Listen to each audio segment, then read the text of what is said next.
इधर देखो, यहां देखो, सब लोग सुनो।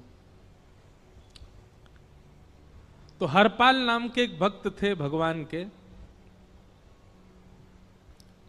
खूब भजन करते थे, खूब साधना करते थे, नाम जप करते थे, कथा सुनते थे,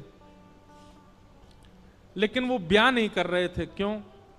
उनकी इच्छा थी कि जैसा मैं भजन करता हूं, जैसी मेरी भक्ति है, जैसा मेरा भाव ठाकुर जी के प्रति है, ऐसी कन्या मिले तो मैं ब्याह करूंगा, नहीं तो जीवन भर ऐसे ही रहूंगा। तभी उनके किसी रिश्तेदार ने आकर के बताया, बोले तेरे लायक कन्या मिल गई मुझको। तो हरपाल जी बोले, क्या क्या गुण है उस कन्या का? बोले उस कन्या ने शर्त रखी है, मैं उसी से ब्याह करूंगी जो रोज 1000 संतों को प्रसाद पवाता हो।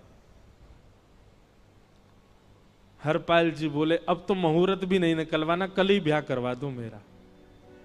ऐसी कन्या से तो मैं बिना मुहूर्त के ब्याह करूं। मुहूर्त उसके संग देखा जाता है जिसके संग यह संकोच हो या फिर यह दुविधा हो कि पता नहीं जीवन कैसा चलेगा। इससे तो मुझे भरोसा है बढ़िया जाएगा मेरा जीवन, इसी से ब्याह करा दो। कन्या ने शर्त रखी, हरपाल जी हम आपसे ब्याह तो कर रहे हैं, पर हमारी शर्त मंजूर है ना, रोज 1000 संतों को प्रसाद पवाना पड़ेगा। बोला मैं निश्चित करूंगा, आप ब्याह कर लो। और ब्याह हो गया। हरपाल जी रोज 1000 महात्माओं को प्रसाद पवाते। अब देखो, अगर कोई संकल्प ले ले कि मैं 1000 महात्माओं को प्रसाद पवाऊंगा, अगर 100 महात्मा ज्यादा बढ़ जाएं, 200 महात्मा ज्यादा, उनको मना करेगा क्या? वो तो फिर अपराध बनेगा उससे। प्रसाद पवाने का संकल्प लिया तो जितने आए सबको बैठाने की जिम्मेवारी उसकी। ऐसी कथा में भी होता है, कथा में जितने लोग आए सबका स्वागत होना चाहिए, सबके लिए स्थान पर्याप्त होना चाहिए। कई जगह प्राइवेट कथा करा, हम तो मना कर देते, मत कराओ भैया, आपको अपराध लगेगा। क्यों? वैष्णव को पता चला कि कथा हो रही, वो सुनने आ गया, जगह नहीं मिली या फिर वो बैठ नहीं पाया, तो खाली रहे भले ही स्थान, पर फिर भी स्थान बड़ा रखो ताकि कोई भी आए तो कोई रहे ना कथा से, नहीं तो कथा कराने वाले को अपराध लगता है। वैष्णव बिना सुने चला गया। तो हरपाल जी ने नियम ले लिया, रोज 1000 महात्माओं को भोजन कराते। अब 1000 की जगह कभी कभी 1200 भी हो जाते, 1300 भी हो जाते, 1500 भी हो जाते, लेकिन हरपाल जी करते कुछ नहीं थे। कमाई का कोई जरिया नहीं था, केवल दादा परदादाओं की पुश्त से जो उनके पुश्तैनी धन था उसी को ही खर्च करते जा रहे थे। 1 साल तक बढ़िया चला, 1.5 साल बढ़िया चला, लेकिन 1.5 साल बाद धीरे धीरे धन खत्म होने लगा। जैसे ही धन खत्म होने लगा, हरपाल जी बड़ी चिंता में आ गए, क्या करें। पत्नी को नहीं बताते थे। क्यों? बोले इससे तो शर्त लगी, इसको क्यों बताऊं अपना दुख, इससे तो शर्त, मेरी यही शर्त थी कि रोज 1000 संतों को भोजन कराना। तो हरपाल जी ने बाहर जाते और दुकानदारों के यहां से जाकर के कर्जा लेने लगे। वो पुराने संपन्न थे तो किसी ने कर्जा देने से मना भी नहीं किया, सब देने लगे, बोले ले जा। इतना कर्जा कर लिया, 6-7 महीने तक कर्जे में भी उनके संत सेवा बंद नहीं हुई। 6-7 महीने बाद मांगने वालों ने मांगना शुरू किया, बोले हमारा दो, हमारा दो, हमारा दो। किसी का नहीं दे पाए तो पूरे नगर में यह हो गया कि भैया हरपाल जी अब पहले जैसी स्थिति में नहीं है, कर्जा इनको देना बंद करो, ये देते ही नहीं है पैसा लौटा करके। सब बिगड़ने लगा, धन नष्ट हो गया, इज्जत चली गई, लेकिन उनकी संत सेवा नहीं रुकी, रोज संत सेवा करते। एक दिन मन में विचार करने लगे, अब क्या करूं, अब तो मुझे कोई कर्जा भी नहीं देता, गहने भी सारे बिक गए, धन भी सारा खत्म हो गया। तो हरपाल जी ने मन बनाया कि मैं चोरी करूंगा, और चोरी करके ठाकुर जी, आप लोग मत करना ऐसा, चोरी करूंगा। हरपाल जी चोरी करने जाने लगे, लेकिन हरपाल जी का नियम था कि वो किसी के धन की चोरी नहीं करते थे। संपन्न लोगों के घर में जाते थे और उनकी रसोई घर की सामग्री चुरा लाते थे, चीनी, दाल, आटा, चावल, मूंग, नमक, मिर्च, ताकि भंडारा हो जाए सवेरे। इस प्रकार महाराज चोरी होने लगी। एक घर की हुई, दो घर, अब तो हल्ला होने लगा। बोले कि घरों की सामान राशन चोरी हो जाता है। वो बड़ा विचित्र चोर है, धन नहीं चुराता है, राशन चुरा के भागता है। ऐसी चोरी होने लगी महाराज। अब तो लोगों ने अपने अपने घरों में पहरेदारी शुरू कर दी कि चोरी ना हो। तो हरपाल जी को और दिक्कत होने लगी, क्या करें, कैसे करें। धीरे धीरे हरपाल जी इस स्थिति में आ गए कि अब संपन्न लोगों के यहां उन लोगों को ढूंढते जो ना कभी संत सेवा करते ना वैष्णव सेवा करते, और उन लोगों के यहां जाकर के थोड़ा बहुत धन चुरा लेते, स्वर्ण चुरा लेते। करना कुछ नहीं, अपना घर नहीं बनाते थे, बसाते थे, संत सेवा करते थे। ठाकुर जी रीझ गए हरपाल से। ठाकुर जी बोले, देखो ये सब चोरी कर करके और मेरे संतों को पवारा है। ठाकुर जी बोले, इस पर अनुग्रह करने जाना है।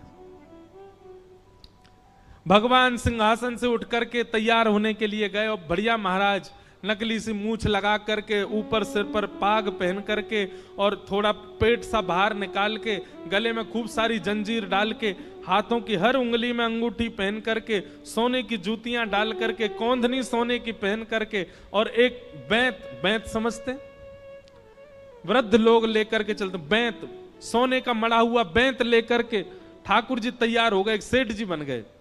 लक्ष्मी भैया ने पूछा, भगवान बड़ा सुंदर स्वरूप धारण किया, कहां जा रहे हो? बोले, अपने भक्त से मिलने जा रहे हैं। रुक्मणी जी बोली, मैं भी चलूंगी। भगवान बोले, तुम मत चलो, तुम उसको पहचान नहीं पाओगे, तुमसे अपराध बनी जाएगा।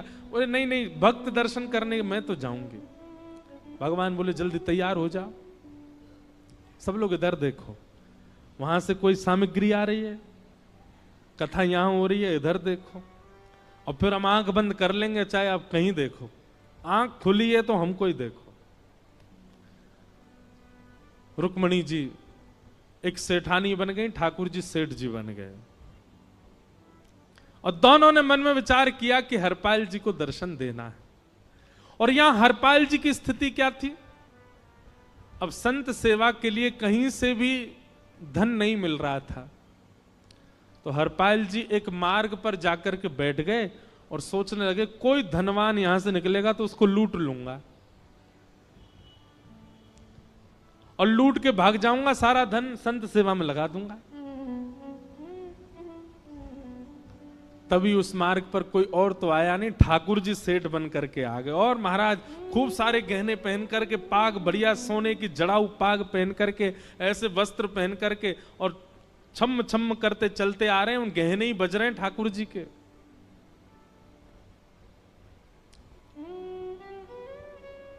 हरपाल जी ने जैसे नेत्र खोल करके देखा, ठाकुर जी के रूप यौवन और सबरी उनके श्रृंगार को देख करके हरपाल जी बोले, ये तो 1 आध साल के भंडारे की व्यवस्था आ रही है सामने से। इतने में ही सेठानी जी, रुक्मणी जी भी आई। उनको ओहो, ये तो कम से कम 5-10 साल की व्यवस्था आ रही है। अगर ये दोनों लूट लिए जाएं तो 10 साल चोरी नहीं करनी पड़ेगी। देखो कितना धन संपन्न। हरपाल जी के बगल में जैसे ही ठाकुर जी पहुंचे, हरपाल जी बोले, भैया जय श्री कृष्ण, प्रणाम। ठाकुर जी तो नाराज हो गए, क्या भगवान का नाम बोलता है सुबह सुबह? तुम सब लोग बड़े पाखंडी हो, ढोंगी हो, और हमने सुना इस गांव में एक रहता है, वो चोरी डकैती करता है और फिर कहते संत सेवा करता है। ऐसी काय बात की चोरी भैया? करता तो चोरी है, भली उससे भली संत सेवा करता हो। नाम उसका हरपाल है, हम सब जानते हैं। भगवान का नाम मत लो हमारे सामने।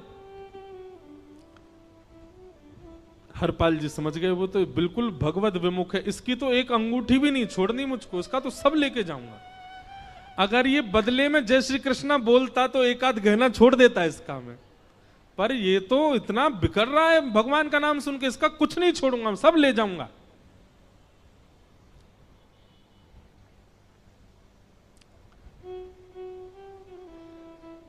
हरपाल जी बोले, हाँ भैया, एक रहता तो है डकैत इस गांव में, और उसका कोई पता नहीं है, वो कभी भी आ जाता है। लेकिन एक मार्ग जंगल में होकर के है, उसमें गांव में नहीं जाना पड़ता। जंगल से गुप्त चुप निकल करके पूरे गांव पार हो जाएंगे, आप शहर पहुंच जाओगे। उसका रास्ता मुझे ही पता है। सेठ जी बोले तो तुम हमको पार करवा दो। हरपाल जी बोले मैं पार तो करवा दूंगा, लेकिन भगवान मेरे घर कुछ मेहमान आए हैं, उनके भोजन आदि की व्यवस्था के लिए मैं तो बाजार आया था, मेरे पे धन नहीं है। आप यदि मुझको कुछ दे देंगे तो मैं घर पर व्यवस्था करके आऊंगा, तुरंत आपको लेकर के गांव पार करवा दूंगा। ठाकुर जी ने उसको कुछ सोने की मोहर दे दी। बोले लो तुम अपने घर की व्यवस्था कर आओ। हरपाल जी ने सामग्री खरीदी, घर पर पहले व्यवस्था करके आए। बोले आज की व्यवस्था हो जाए, क्योंकि आज तो 10 साल का सब चोरी करना समय लगेगा। पत्नी से कहा भोजन प्रसादी बनाओ, संतों को पवाओ। संत पूछेंगे मैं कहां है, तो कहना कि आप लोगों की 10 साल की व्यवस्था करने गए आज। हरपाल जी लौट करके आए और सेठ जी से कहा आइए आइए चल दीजिए मेरे साथ और हमारे संगी चलना बिल्कुल। ठाकुर जी रुक्मणी जी चलने लगे। जैसे ही विहंगम जंगल में पहुंचे, भयंकर भयावह जंगल, बीच जंगल में जैसे ही पहुंचे, हरपाल ने पीछे मुड़ करके देखा, दोनों चले आ रहे हैं। तुरंत महाराज वो तो अपने रूप में आ गया, शेर की तरह गर्जना करने लगा, अपनी लाठी धर दी सामने और अपने सिर का स्वाफा निकाल करके सामने बिछा दिया। भगवान जो सेठ जी के रूप में आया, भगवान बोले भैया ये क्या कर रहे हो? बोले मैं ही हरपाल हूं। सारे सामग्री निकालो, डाल दो यहां पे, एक चीज भी मत छोड़ना, नहीं तो तुम जानते नहीं हो तुम्हारा क्या करूंगा। ठाकुर जी तो थर थर कांपने लगे। रुक्मणी जी बोली देखो कैसा नाटक कर रहे हैं। रावण के आगे नहीं डरे थे, कुंभकर्ण के आगे नहीं डरे, हिरण्यकश्यप के आगे नहीं डरे, और वो हरपाल के आगे ऐसे कांप रहे हैं। भगवान तो मन की सब समझ जाते हैं, कौन ही मारने, वो तुम भी कांपो क्यों? बोले भक्त है भैया, ये हमारो भक्त है। अनुब्रजाम में हम नित्यम पूये ये तन्य रेणु भी, इसने हमारे लिए सब गवा दिया, हमारे वैष्णव संतों के लिए सब लुटा दिया, इसके आगे भयभीत होने में कोई लज्जा नहीं। लक्ष्मी नारायण दोनों कांप रहे हैं और हरपाल कह रहा सब निकालो। ए सेठानी जी कान के कुंडल उतारो। कान कुंडल उतार दिए, नाक की नथनी उतार दी, सब उतार उतार के धर दिए, हाथों के सब कड़ूला आदि भी धर दिए। भगवान ने भी अपने सब उतार उतार। बोले बैंत कहां लेके जा रहे हो? उसको भी धर दो। बोले अरे भैया बुढ़ापे की लाठी, हम गिर जाएंगे। बोले कुछ नहीं गिरोगे, धर दो इसको। जीवन में कभी राम ना, जय श्री कृष्ण बोलने पे चिल्ला रहे थे मुझ पे, रखो इसको यहां पे। सारा धर दिया। बोले बहुत बढ़िया हो गया, अब 10 साल की व्यवस्था हो गई। इतने में भगवान की कनिष्ठ उंगली में एक अंगूठी थी। हरपाल बोला ये कहां बचा के ले जा रहे हो, उसको दो। बोले अरे भैया ये तो बहुत बचपन की हमारी अंगूठी है और ये आज तक हमारी निकली ही नहीं है और ये निकल ही नहीं पाएगी, इसको बाहर हम निकाल ही नहीं सकते, इसको तो रहने दो हमारे पास। बोले तुम क्या जानो, इस अंगूठी से कम 1 हफ्ता संत भोजन होगा और तुम पे तो दया करनी नहीं है। चिल्लाए थे मुझ पे जय श्री कृष्ण बोलने पर, निकालो इसको। भगवान खूब प्रयास करें, वो नहीं निकले तो हरपाल जी ने उंगली पकड़ी। बोले इसको काट देता हूं मैं, तुम्हारे पास उंगली रहने का कोई काम नहीं है, तुम उंगली से करते ही क्या हो। और महाराज जैसे ही उंगली पकड़ करके काटने का मन किया, वो काटने ही वाले थे, इतने में ही द्वारिकाधीश भगवान शंख चक्र गदा पद्म धारण करके प्रकट हो गए सामने।